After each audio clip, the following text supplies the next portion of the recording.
This guy died. He was 22. He's the first guy that I knew that died. And I kind of realized that he was my age, so he was 22 when he died.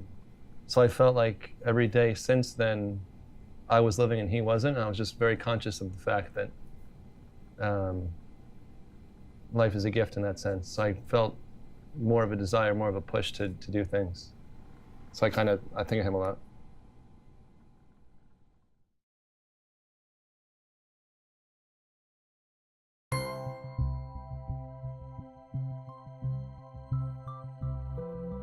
The world is an interactive place, and you can change it. Whatever it is, you can change it. You can change your position in it. You can change the world itself. And I think more often than not, it seems like an impossible task. But you're not changing the whole thing. By changing one thing, you change it all. So I think the simple act, for example, of taking an object, putting it in a different place, people can be conscious of that change, and to them, the world's different.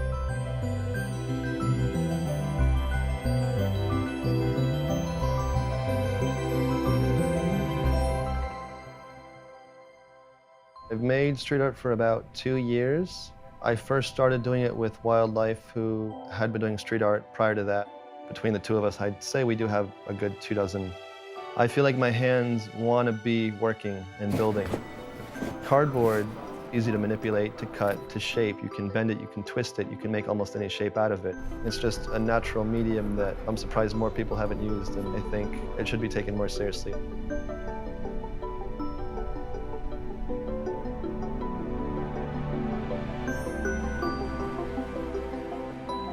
I think LA is a place where a lot of people come to make it big. There's definitely an allure to the city and what's available out here. Everyone's kind of somewhere along the lines of becoming who they want to be or being who they are. So it's a great city to find that support of everyone's going for it.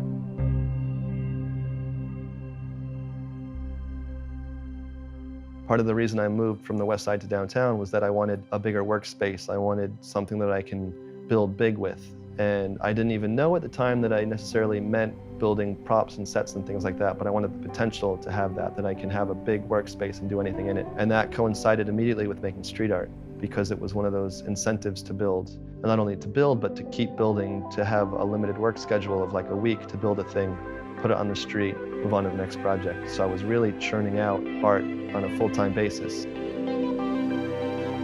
This is a train set I built for a music video. It's based on the JR trains out of Tokyo.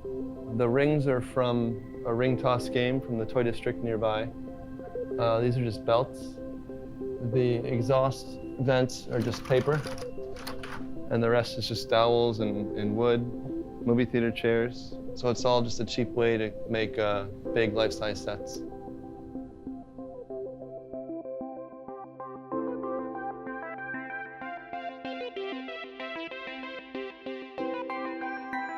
After high school, I went to Japan for a whole year. As it got closer to returning, I realized that anything I wanted to do, I should hurry up and do it. And one of those things was to make a movie. So I encouraged all my high school friends to act in this movie, and I made costumes out of paper mache, which I'd never done until that point.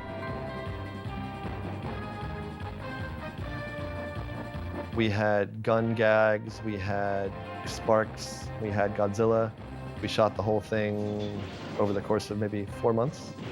I still remember filming this scene. I stuck the cardboard Godzilla on the top of a kid slide in one of the local parks. I stuck a firework in its mouth so it would breathe fire. And a businessman walked by on his way home from work, and he witnessed this weird white guy filming this flaming Godzilla mouth in the park for no apparent reason. But his world was changed in that sense that he's going home from work, which he's done 100 times, a million times. But today is different, and his world's a little different. And I think part of the magic of seeing him respond to this out of the ordinary thing and stopping for 2 minutes to watch it was the beginning of what's become since.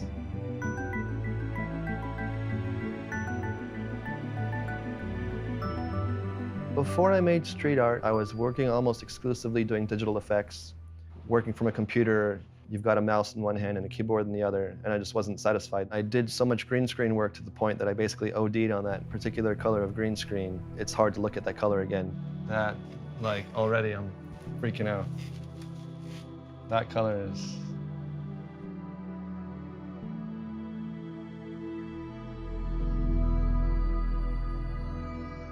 Every installation, it's really a matter of seeing the location you want to put something in and deciding what to put there. What I tend to do is walk around and look around my environment and be inspired by it. So if an image of something pops into my head while I look at that field or that wall, that alley, I try to be faithful to that daydream and recreate it. So I think it's simply a matter of being perceptive to the world around you, seeing what you could change to make it special, and then just pursuing that change.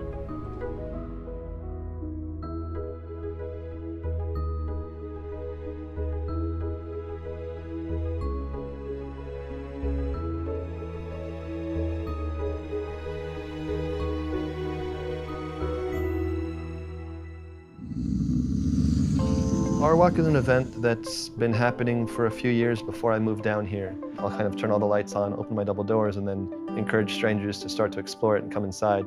You see all the lights and all these elements and interesting things to go in and peer at, they just get sucked in. So it's kind of like a big Venus flytrap to get people in to explore what's inside.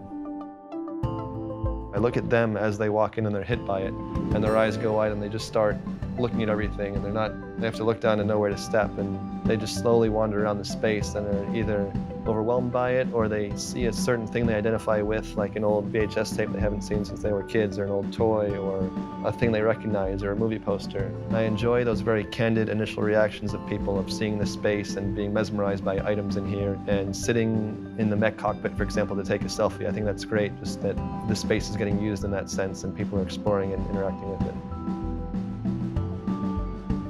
But for the most part, I enjoy being that fly on the wall and observing from afar to see what they do. The majority of what I do is spurred on by that idea that I don't have forever. That if I want to do it, I better hurry up and do it right now. Who knows what tomorrow will bring, and who knows how much longer I've got. That drive to produce, to create, to whatever I want to achieve is to start right now and get going. I think that's why I do what I do.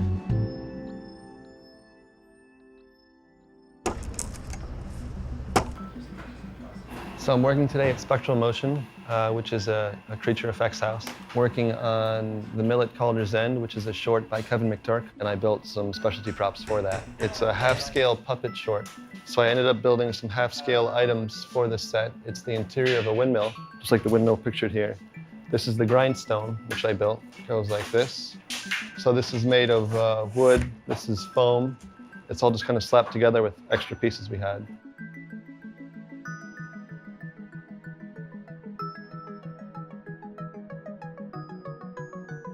It's inspiring to see what they make, because since I still only use cardboard and wood and essentially simple materials like that, to know that if I keep at it and get into latex and molds and things like that, I can create creatures like this, which is kind of a long-term goal. It'll be fun.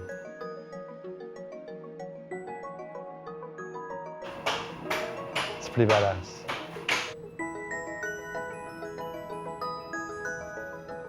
If you paint a mural, you expect it to last because the nature of spray paint is it tends to stick around. But the fact is that it can get buffed at any time, it can get covered at any time. And more often than not, with the way street art is evolving between stickers and wheat pastes and all the different mediums that there are, the time span that each of them lasts tends to be shorter and shorter. But I think that working in mediums like cardboard and paper mache, it takes what could be a 2-week lifespan of a mural or a wheat paste, and it reduces it to just a few days. Because it's light and easy to remove. You can pick it up, you can toss it out, you can crush it, you can burn it, you can do anything you want to it. So the fact that you've witnessed it within that narrow window makes it more special and makes you appreciate the fact that you saw it while it exists, I think.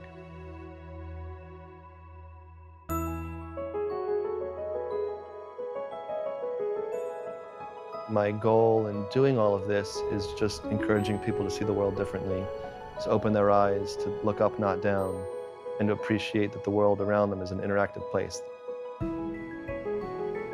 I don't mind building things I know will eventually fall apart, because everything eventually falls apart. So the fact that it happens in a few days or a few weeks as opposed to a few years, a few decades, I'm fine with that. If you embrace the idea that nothing lasts forever, that the time that it does last, you appreciate more fully.